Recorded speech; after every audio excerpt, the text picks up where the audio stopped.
Hi everyone, it's Becky here. So this is my first page spread of my Montreal Vacation Sketchbook. And we just did a simple grocery shopping at a supermarket near our Airbnb. Mr.Noodles is like a very easy meal to start with after like a 5-hour plane ride with Dudu. I just did the contour outline of the package. Now I'm adding on the inner details with these wavy folds. And it's the same kind of line pattern on the other end. And using these loose segments to suggest a bit of shine of the plastic. And adding this not perfect banner, the frame, and the letters of Mr.Noodles inside. Because these shapes and letters are landing on the uneven surface of the package. Don't worry if your drawing is a little wonky. They're supposed to look a little wonky. Yeah, same for the next banner here in the middle. Adding some wrinkles and some more words, giving identity to this food item. And yeah, the next bit of details. I love drawing with the fountain pen because the lines could get really organic, especially for human-made items. And a little bit more details is the chicken flavor. So when we're on the flight on the way to Montreal, I saw a lot of people ordering this Mr.Noodles for their airplane meal. And yeah, so they kind of inspired me to purchase this Mr.Noodles. Yeah, for our first dinner, a very, very easy dinner in Montreal.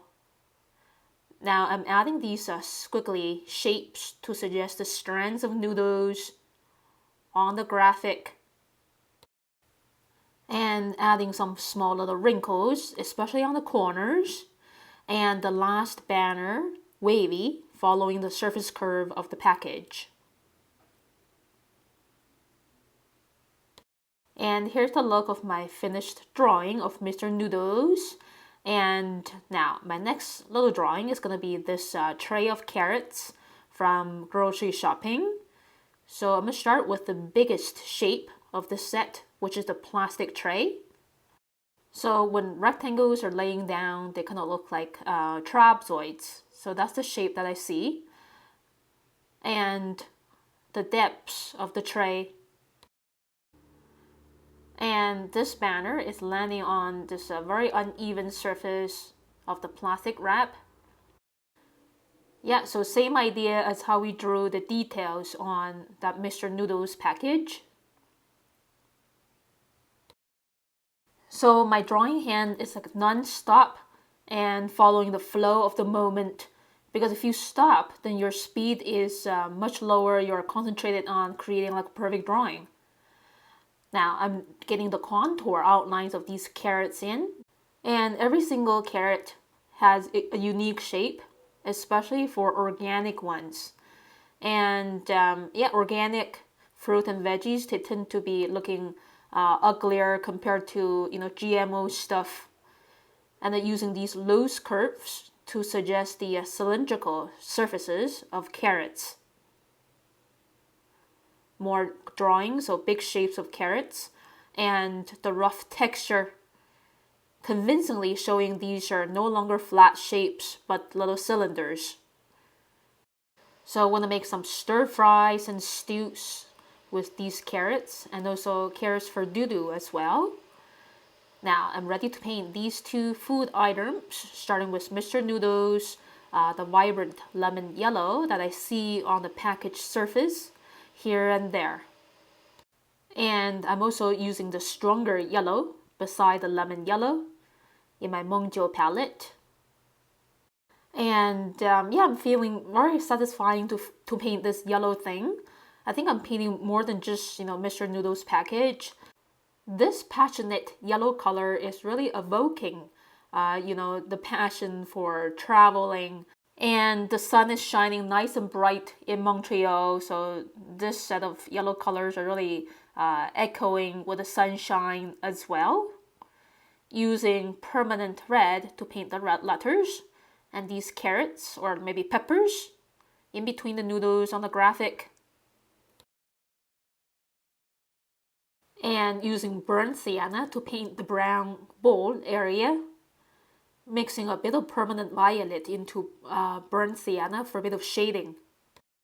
Mixing cobalt blue with permanent violet, dilute the mixture with a lot of water to paint these gray areas and also to glaze on shading tones for these yellow areas as well. So these yellow areas, they may not be perfectly yellow. They're partially shaded. And grabbing some spring green to paint these peas on the package. Some final bit of shading using the blue violet. That's it. And yeah, I'm gonna have fun painting these vibrant orangey carrots. So I just wetted the area with clear water. And starting with the mix of yellow and orange. The very first color, the lightest tone that I see is yellow-orange. And then I'm gradually blending on some red-orange. Yeah, so wet into wet of these two kinds of oranges together. Yellow-orange and red-orange. Starting with yellow-orange. And then put red-orange beside and also a little on top of the yellow-orange. Yeah, so that's the first layer of the carrots. I'm going to let the colors to dry off before I move on to the second layer with a bit of shading work. Now, I'm going to paint the first layer of the plastic area using leftover blue-violet mix. Yeah, surrounding the carrots.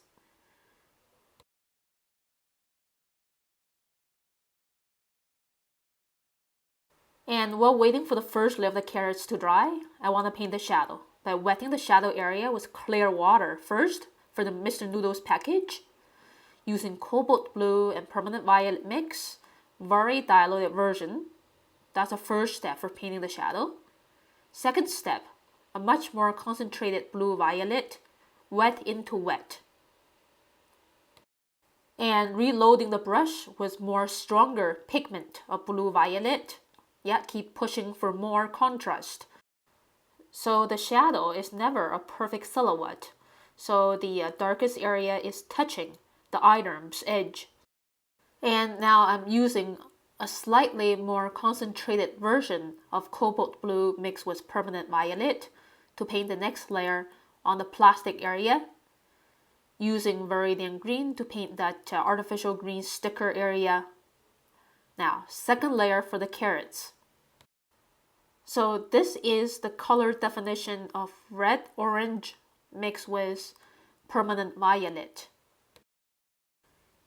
So I'm painting it using these curving brush marks most of the time, wrapping around the cylindrical surface of these carrots.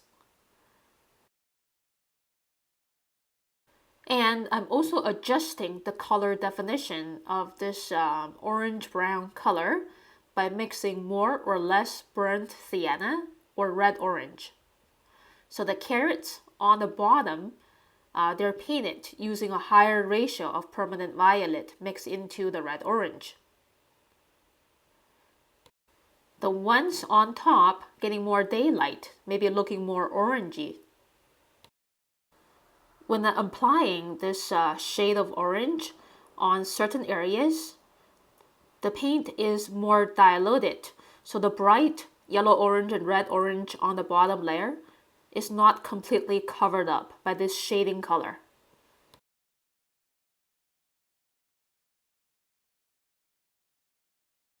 And shading more gray areas, and also intensifying some gray areas, especially suggesting shadows of carrots landing on the bottom of the plastic tray.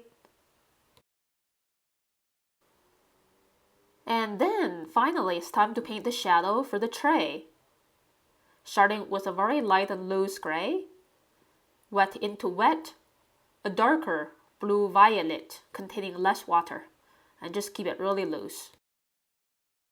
And now I want to sketch the cozy terracotta buildings outside my bedroom window, yeah, on the upper half of this sketchbook page spread. Yeah, so I'm going to draw a frame and writing down the date and the date. Yeah, so the letters could go in vertical directions sometimes. Doesn't have to be always horizontal. So I always like to get the biggest shape in that I see in the scenery. That's a quick contour outline of most of the building and the staircase going to the second level. There's another unit upstairs, the store's sign. And drawing this big shape of the tree on the intersection. And using these squiggly lines in circular shapes to suggest the spherical surface of the tree's canopies. And I think I just drew a rubbish bin and another one a little far away. These major structural lines of that building. Someone passing by with a shopping bag. And this building we can see is more like a cube shape, that we can see two sides of it. And after the major structural lines and shapes, I'm diving into details like windows, balconies, and doors. And these windows and doors, they are not in like regular arrangements. So I just follow my abstract seeing of shapes. Adding more details for that middle ground, tree or two. Now I'm ready to add details for the foreground building. I just added two long lines suggesting the eave. And then these medium shapes of windows on the second floor. And dividing these windows into smaller panels. Some panels may be more shaded, close to solid black. So I'm just using dark brown ink to shade some of the panels in, suggesting there are really rooms behind these windows.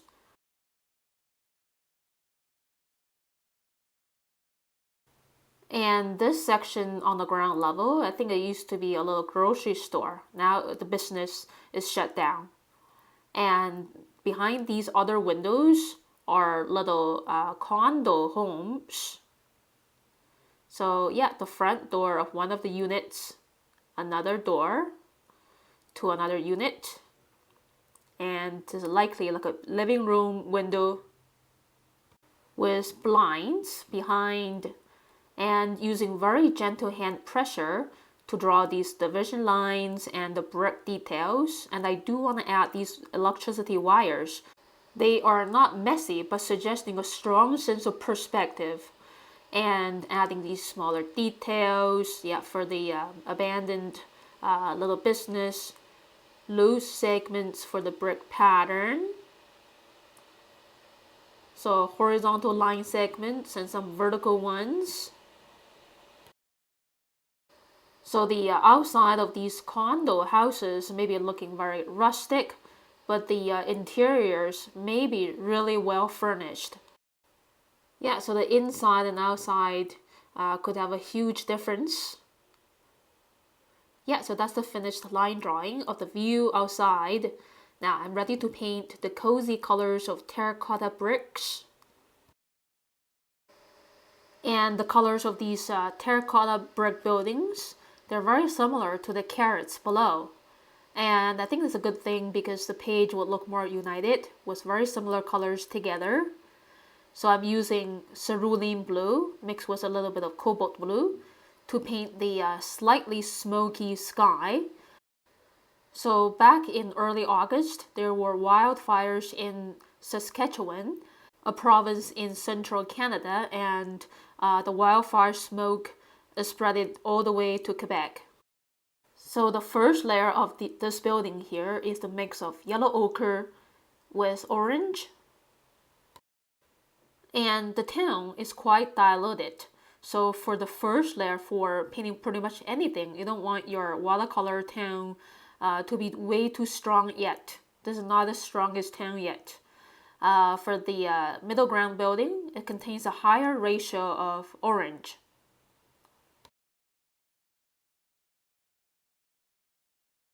And for the first layer of trees, I mixed spring green with yellow ochre, more or less yellow ochre, depending on the area that I observe. And now moving on to the second layer of these buildings is the mix of burnt sienna with a little bit of orange, so orange brown. So adding this second layer right now, I think it really suggests a sense of volume and a bit of relief of bricks popping from the flat surface a little bit. And using leftover green mixed with blue violet to paint the reflective colors on these glass windows. So windows can be very lively areas on buildings.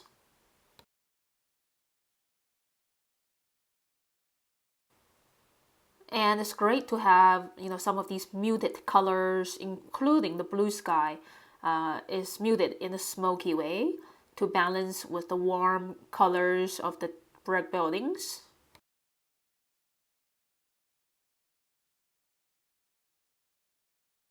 And the shading tone for the brick building is very much the same mixing recipe as the shading color for the carrots.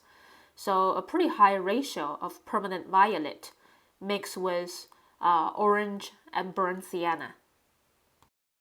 And the very bottom of the building touching the carrots is pretty much pure permanent violet for higher contrast, pushing the carrots forward. And I'm using a diluted version of this shade of brown to suggest some bricks having a darker tone of brown. And making the flat surface of the exterior a bit more dynamic, yet using this layering technique. Adding a slight bit more shadows or shaded bricks here and there.